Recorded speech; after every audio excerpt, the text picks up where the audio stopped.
Heart attack પછી અમુક લોકો એટલે સડન ડેથ થઈ જાય. તો સડન ડેથ જે છે ને એ સૌથી વધારે ડેન્જરસ કોમ્પ્લિકેશન છે.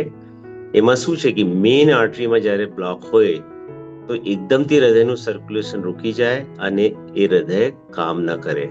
એને કહેવાય છે કાર્ડિક અરેસ્ટ.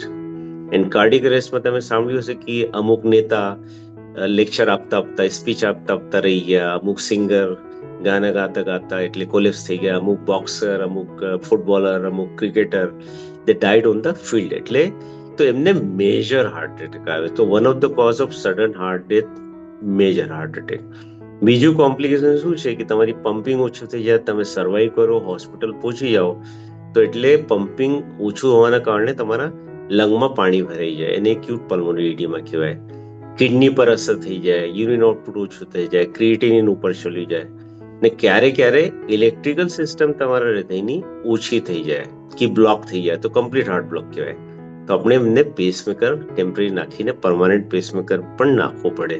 બહુ રેરલી એટલે હજારોમાં એકમાં એવું થાય કે જે એરિયામાં હાર્ટ એટેક આવ્યો છે એ એરિયા એટલું પોળું થઈ જાય કે રપ્ચર થઈ જાય.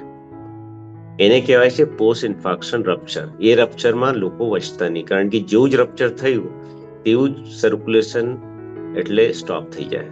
એ લોહી જે આ નીકળે એ હૃદયને પૂરું પમ્પિંગ દબાવી દે અને એ સડન ડેથનું એક કારણ છે.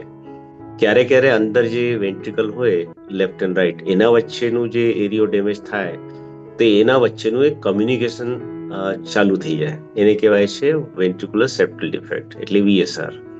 એના કારણે પણ બહુ વધારે દર્દીઓની ડેથ થઈ જાય છે.